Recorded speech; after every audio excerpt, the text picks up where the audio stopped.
Hi, this is Vicky here from BookTook, where I introduce you to the finest books and transformational ideas from world-class thinkers, experts, and achievers. In less than 5 minutes, you get to learn what others may have taken months, years, or even a lifetime. Today, I'll start with telling you a 30-second weird story with fantasy things happening for no rhyme or reason. But bear with me and imagine the things as I tell you the story. Really see them in your mind's eye in detail. You're about to discover how powerful your memory is if you know the right techniques. Are you ready with your imagination skills? Let's start. Imagine a cartoonish looking carrot eating mango with mango stains all over mouth of this carrot. Now imagine a giant cheese block coming from somewhere and looking at this carrot eating the mango, tries to snatch it from it. Really see this.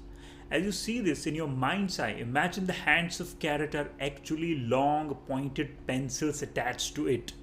While trying to snatch this mango, the cheese block suddenly falls back on a giant cookie. And the place where the cheese block falls is near a very big ornamental plant. As cheese block gets up, he notices something strange. He sees milk oozing out of this ornamental plant. The cheese block is pleasantly surprised at this sight and starts dancing in this milk rain pouring over him. It's when his foot accidentally touches a honey bee hive. And this creates trouble for cheese block as a giant angry honeybee comes out of the hive and attacks the cheese block. It bites the cheese block so hard that it dies with blood coming out of its body like thick tomato ketchup. End of story. Sorry for not so happy ending. Coming to the real part now is the time to see how powerful your memory is. I'm giving you a list of shopping items which you have to remember in one go. Ready? So here's the list. Number 1, carrots. 2, mango. 3, cheese. 4, pencil. 5, cookie. 6, ornamental plant. 7, milk. 8, honey. 9, ketchup. I bet you will remember this list easily. You might think the list was easy. I would have remembered it anyway. But here is the magical part. Normally, you will remember a list like this if you pay attention. But what if I ask you, will you remember a random shopping list on day 2? How for about a week?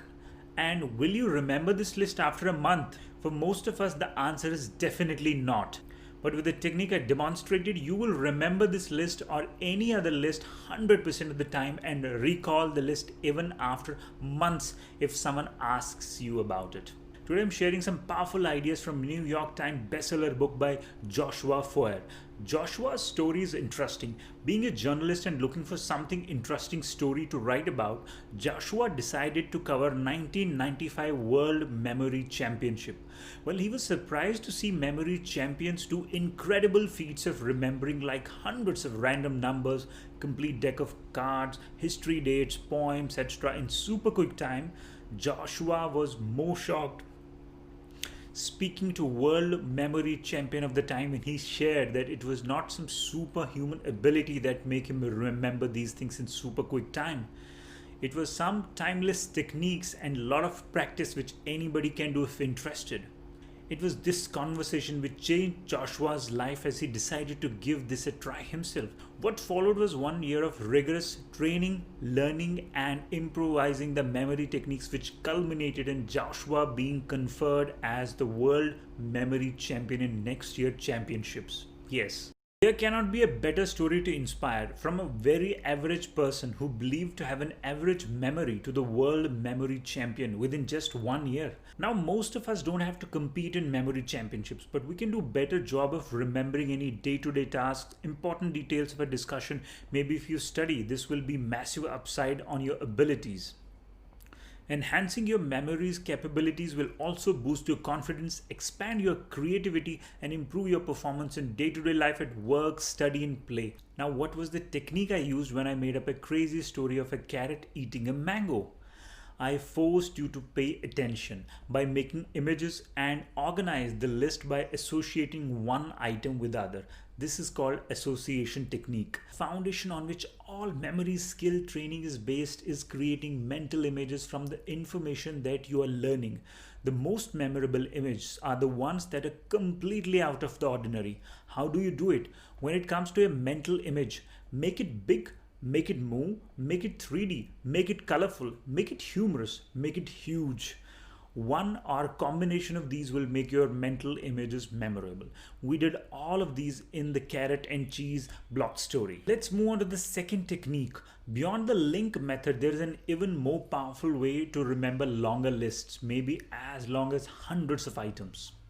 It's called memory palace. What you do in this case is you see any building, maybe your office or home or your neighborhood, to make a sequence. Let's say you select your home. In your mind, you know it well. So you make a sequence of things you usually see or do when you enter your home. You see the door, then doorbell, then a handle, sound your door makes when it opens, the doormat, shoe rack, maybe a key rack, switchboard, some painting on the wall, chair, table, sofa. This is just the start. You might use every single item in your house as a trigger when you cover kitchen, bedroom, study table, bathroom, roof, electronic items. You can make it as long or as short as required. Now, this memory palace uses the same principle of association to help you remember anything new, because you know one part very well, which is your home and the things in it, that you can associate them with anything you want to remember. To give you an example, for the same list we covered earlier, you can see door has a decoration of big, huge carrots. Doorbell maybe is made of cheese. When you press it, it is soft as cheese. You can feel it. And door handle is, let's say, eating a mango when you take your hand to hold it, and so on and so forth. Since you know the sequence of your home, you will be easily able to remember the associated things in the same sequence. Go ahead and memorize any random list and surprise yourself with your new found memory powers. Before I wrap this up, one more important base to cover. It's about remembering numbers. Strings of numbers, from credit card pins to telephone numbers, are part of daily life for all of us. The techniques for memorizing numbers are simple to learn. This technique is called number rhyme system. The first step is to change the numbers 0 to 9 into images that rhyme with the number. One suggested list is given below, but you will remember images more efficiently if you think up your own rhyming words. So here's my rhyming number list. 0, hero. 1, none. 2, shoe. 3, tree. 4, door. 5, beehive. 6, sticks. 7, raven. 8, gate. 9, wine. Now with this list, every number is not a meaningless shape but an image. And the basis again remains the same. Make images and associate them with each other. I have never bothered to remember my ATM pin because I always used to create a story out of this technique. So when I got my first ATM, I imagined it was plucked out of a tree which had a door out of which a nun comes out running because of bees are after her. Can you guess my password? Yeah, if yes, mention it in the comments. Try this yourself. It will take a little effort, but it's worth it. You will feel good about yourself and can showcase this newfound ability to people around you. Remember, memory training techniques, no matter how potentially successful, are of no use at all unless you put them into action. So do take some action. Hope you found this useful. Let me know in the comments below if you still remember the list, and also what is my ATM pin. If you like this book summary, do share with someone who might like it as well. Before I go, I have a special giveaway. I am happy to have almost 300 subscribers in last 10 days. So I'm giving away some of the physical copies of my favorite books to people who would be interested. These days I read most of my books on Kindle, but I have a huge collection of books which I will give away to some library and anybody who really wants to read these books and benefit from them. I have 3 books here to give this time. All you have to do is comment on any of the videos I have uploaded so far. You can comment sharing some of your own learning, anything about the video or any suggestion. I'll pick up the best of 3 comments and send them these books and also announce it one of my next videos. Alternatively, you can also follow me on my Instagram and Facebook page and share your comments there on the book reviews. I will also be looking at those comments to pick up the 3 winners. With this, I'll take a leave, promising we will continue this quest to learn from the best. Till then, have fun and be limitless.